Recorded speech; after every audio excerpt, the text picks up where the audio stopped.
प्रधानमंत्री मुद्रा योजना ये सेंट्रल गवर्नमेंट की एक स्कीम है जो 2015 में शुरू की गई थी। इस योजना के तहत आप एक नया बिजनेस शुरू करने के लिए या अपने बिजनेस को एक्सटेंड करने के लिए, बढ़ाने के लिए 10 लाख रुपए तक का लोन आसान शर्तों पर ले सकते हैं। इस योजना के तहत 3 तरह के लोन प्रोवाइड किए जाते हैं। शिशु लोन जिसमें 50,000 रुपये तक का लोन दिया जाता है, किशोर लोन जिसमें 50,000 रुपये से लेकर 5 लाख रुपये तक का लोन दिया जाता है, और तरुण लोन जिसमें 5 लाख रुपए से लेकर 10 लाख रुपए तक का लोन दिया जाता है। मुद्रा योजना के तहत लोन लेना अब पहले से थोड़ा इजी हो गया है, क्योंकि अब आपको ना तो बैंकों के चक्कर काटने की ज़रूरत है और ना ही आपको ढेर सारे डॉक्यूमेंट्स देने की ज़रूरत है। आपको बस ऑनलाइन अप्लाई करना है और 59 मिनट्स के अंदर अंदर आपको पता चल जाएगा कि कितने अमाउंट का लोन आपका पास हो गया है। प्रधानमंत्री मुद्रा योजना के तहत ऑनलाइन लोन कैसे अप्लाई किया जाता है, इसका पूरा प्रोसेस इस वीडियो में मैं आपको लाइव दिखाने वाला हूँ। आपको कितने अमाउंट का लोन मिलेगा यह आपके प्रोफाइल पर डिपेंड करता है, मतलब कि आपका बिजनेस किस नेचर का है, आपका टर्नओवर कितना है, आपका प्रॉफिट एंड लॉस कितना है। जैसे कि इस वीडियो में मैंने एक ऐसे पर्सन का लोन अप्लाई किया है जिसकी 1 साल की टोटल सेल्स 2 लाख रुपए के आसपास है, फिर भी उसका 50,000 रुपए से ज्यादा का लोन पास हुआ है। सो ऑनलाइन कैसे अप्लाई करना है, चलिए मैं आपको दिखा देता हूँ।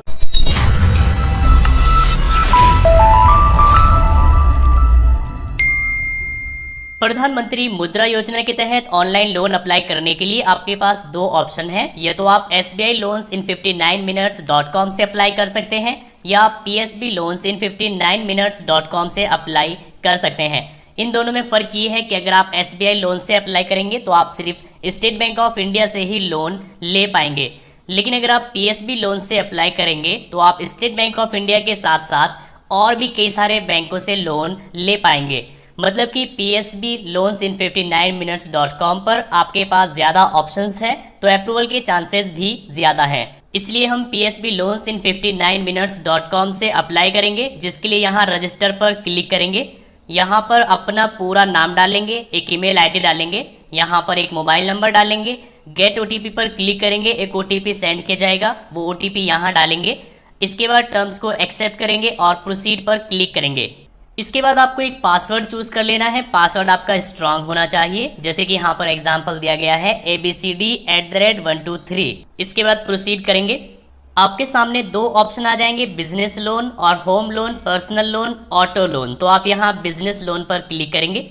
इसमें आपको एक ऑप्शन मिल जाएगा मुद्रा लोन, जिसमें आप 10 लाख रुपए तक का लोन ले सकते हैं। आप इस पर क्लिक करेंगे।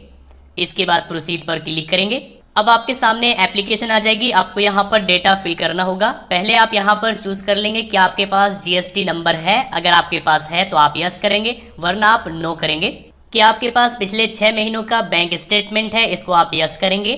कि आप ITR फाइल करते हैं, अगर नहीं फाइल करते तो आप नो चूज करेंगे, और अगर फाइल करते हैं तो यस करेंगे। लोन रिपे करने में आप रेगुलर है और पास्ट में कोई भी लोन डिफॉल्ट नहीं किया है, इसको आप यस करेंगे। यहाँ पर आप अपनी कंसेंट देंगे कि मैं एक रजिस्टर्ड MSME हूँ और जितने भी पॉइंट सेलेक्ट किए हैं उन सब के साथ एग्री हूँ। इसके बाद प्रोसीड पर क्लिक करेंगे। आपके सामने टर्म्स और कंडीशंस आ जाएंगी।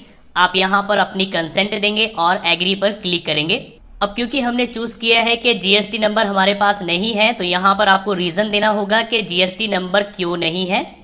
तो हम यहाँ पर चूज़ कर लेंगे कि GST रिक्वायर्ड नहीं है। इसके बाद नीचे आएंगे, आपको यहाँ पर डिटेल्स फिल करनी होगी। यहाँ पर आप एंटिटी का नाम डालेंगे, मतलब कि अपने बिजनेस का नाम डालेंगे, और अगर आपने बिजनेस के नाम से पैन कार्ड बनवाया हुआ है तो पैन कार्ड नंबर यहाँ पर डालेंगे, और यहाँ पर बिजनेस आपने कब से शुरू किया है वो डेट डालेंगे।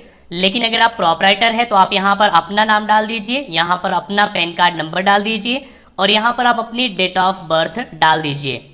इसके बाद नीचे आएंगे, यहाँ पर आप चूज़ कर लीजिए अपनी स्टेट, यहाँ पर चूज़ कर लीजिए अपनी सिटी। आपके कितने कस्टमर्स हैं वो आप यहाँ पर डाल दीजिए। एक कस्टमर को हाईएस्ट सेल्स कितनी की है वो आप यहाँ पर डाल देंगे, जैसे कि एग्जाम्पल दिया गया है 50,000 रुपये। इसके बाद नीचे आएंगे। अब यहाँ पर आपको मंथ ऑन मंथ सेल्स डालनी होगी कि किस महीने में आपकी कितनी सेल्स हुई है। तो यहाँ पर आप जुलाई से डालेंगे, जुलाई 2019, अगस्त, सितंबर, अक्टूबर, नवंबर, दिसंबर, जनवरी, फरवरी, मार्च, अप्रैल, मई, जून। तो जून तक आप यहाँ पर डालेंगे। इस तरीके से आप फिल कर देंगे तो नीचे टोटल आ जाएगा। हालांकि ये मैंडेटरी नहीं है, आप यहाँ पर इसको ब्लैंक भी छोड़ सकते हैं। इसके बाद सबमिट पर क्लिक करेंगे। नेक्स्ट पेज के लिए आपको वेट करना होगा, ये लोड हो रहा है। इसके बाद आपको ओके कर देना है। अब यहाँ पर आपको अपना ITR अपलोड करना होगा, क्योंकि हमने चूज़ किया है कि ITR हमने फिल किया है। तो अब यहाँ पर आप 16-17 फाइनेंशियल ईयर का अपलोड करेंगे, यहाँ पर 17-18 ईयर्स का और यहाँ पर 18-19 ईयर्स का अपलोड करेंगे। अपलोड करने के लिए जस्ट आप चूज़ फाइल पर क्लिक करेंगे। जहाँ पर भी आपकी PDF रखी हुई है ITR असेसमेंट की, तो आप चूज़ करेंगे और ओपन कर देंगे। ज़रूरी नहीं है कि आप पिछले 3 सालों का अपलोड करें, अगर आप चाहें तो यहाँ पर 18-19 का भी अपलोड कर सकते हैं। लेकिन अगर आप ITR फाइल नहीं करते तो आप यहाँ पर क्लिक करेंगे। इसके बाद आपको अपनी फाइनेंशियल डिटेल्स देनी होगी। पहले आप यहाँ पर पूरा एड्रेस डाल दीजिए, street name, landmark, country, state, city, pin code और विलेज। इसके बाद डिस्ट्रिक्ट, सब डिस्ट्रिक्ट। इसके बाद नीचे फाइनेंशियल डिटेल्स फिल करेंगे, जैसे कि फाइनेंशियल ईयर 15-16 में आपकी कितनी सेल्स हुई है, 16-17 में कितनी सेल्स हुई है और 17-18 में कितनी सेल्स हुई है।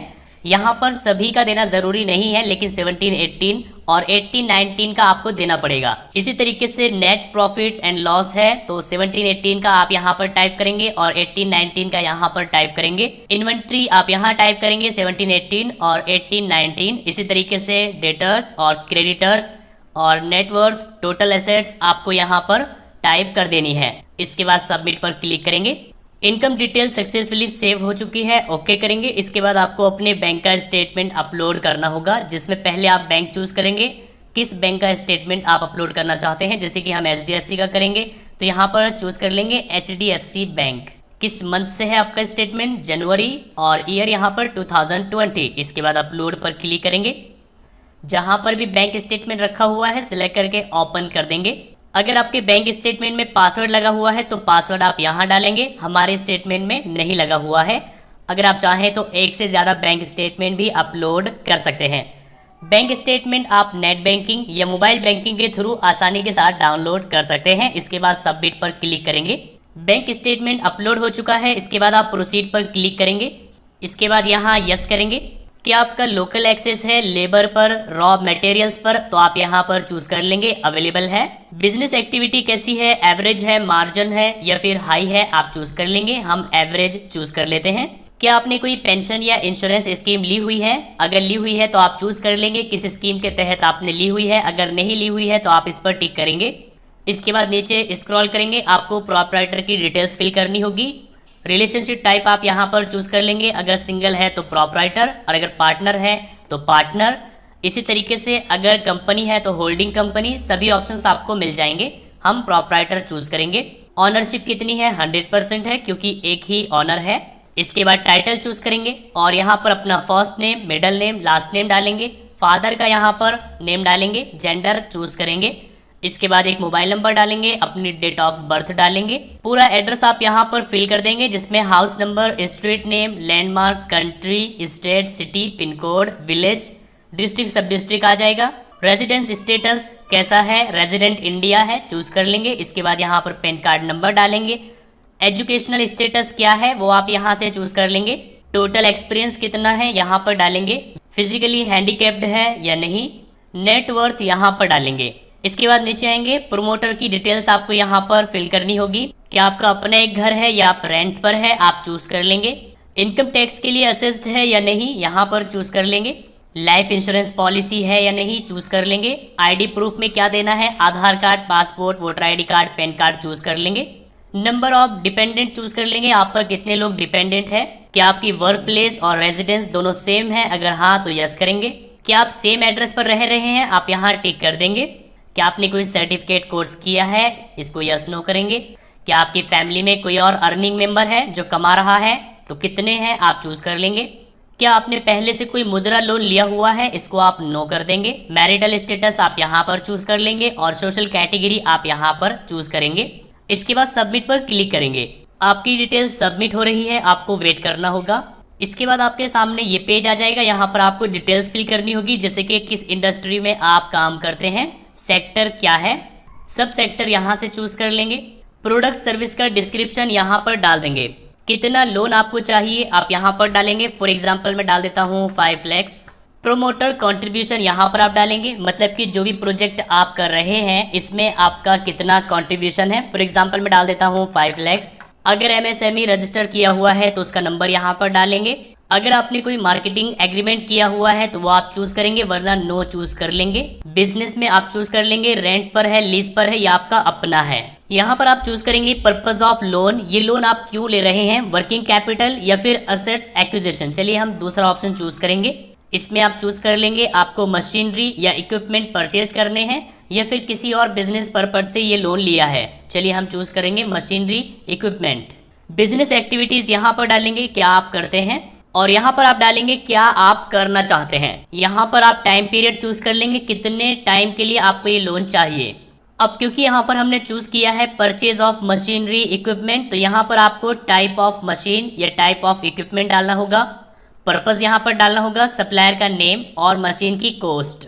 प्लस आइकन पर क्लिक करके आप और भी ऐड कर सकते हैं। इसके बाद आपको नीचे प्रोजेक्टेड टर्नओवर फॉर 2020-21 अमाउंट आपको यहाँ पर डाल देना है, जो भी आपका प्रोजेक्टेड टर्नओवर है।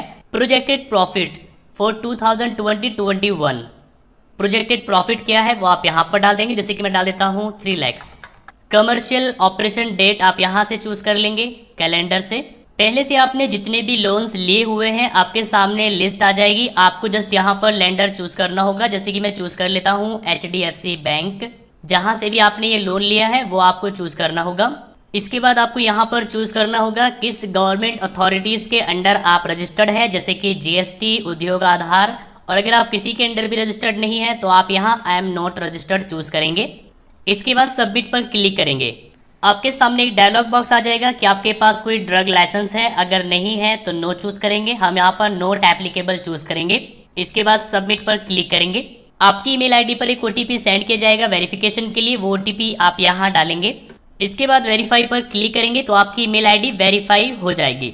इसके बाद आपके सामने एक लिस्ट आ जाएगी जिसमें आपको शो होगा कि कौन सा बैंक आपको कितना लोन दे सकता है, जैसे कि Canara bank 59,000, bank of Baroda 58,000 और बैंक ऑफ महाराष्ट्र 45,000 रुपीज़ का लोन हमें दे सकता है। प्रोसेसिंग फीस क्या रहेगी और इंटरेस्ट रेट क्या रहेगा वो भी आप यहाँ पर देख सकते हैं। जिस बैंक से भी आपको लोन लेना है जस्ट आपको प्रोसीड पर क्लिक करना है। आपको यहाँ पर स्टेट और सिटी चूज कर लेनी है अपनी ब्रांच चूज करने के लिए जहाँ से आपको लोन लेना है। आपकी ब्रांच का नेम आ जाएगा, आप सिलेक्ट पर क्लिक करके उसको सिलेक्ट कर लेंगे। इसके बाद आपके सामने अप्रूवल आ जाएगा, जैसे कि हमारे केस में कॉन्ग्रेचुलेशंस, हमें कैनरा बैंक ने 59,000 रुपीज़ के लोन का अप्रूवल दे दिया है जिसका इंटरेस्ट रहेगा 7.95%। नीचे यहाँ पर ब्रांच की डिटेल्स दी गई है जहाँ पर आपको जाना होगा ये लोन लेने के लिए। यही लेटर आपकी ईमेल आईडी पर भी सेंड कर दिया गया है। इसके बाद प्रोसीड पर क्लिक करेंगे। आपके सामने आपका प्रोफाइल आ जाएगा, किसी भी टाइम आप यहाँ लॉगिन करके देख सकते हैं। तो इसमें यहाँ पर हम चूज कर लेंगे कैनरा बैंक। कैनरा बैंक पर जैसे ही आपका प्रपोजल अप्रूव्ड हो जाएगा तो यहाँ पर ये ग्रीन हो जाएगा। इसके बाद आप डायरेक्ट बैंक से लोन ले सकते हैं। आपकी एप्लीकेशन को आपके ब्रांच में सेंड कर दिया जाएगा। एक बार लोन अप्रूव हो जाने के बाद आपको अपने डॉक्यूमेंट्स के साथ अपनी ब्रांच में जाना होगा और आपका जो भी अमाउंट पास हुआ है वो आपके बैंक अकाउंट में ट्रांसफर कर दिया जाएगा। आपको कितनी EMI देनी होगी ये भी आपको आपकी ब्रांच से ही पता चल जाएगा। सो आई होप कि वीडियो आपको काफ़ी पसंद आया होगा। अगर आपको वीडियो पसंद आया है तो लाइक करिए, अपने फ्रेंड्स के साथ शेयर करिए, और अगर आपके मन में कोई कन्फ्यूज़न है तो आप नीचे कमेंट करके पूछ सकते हैं।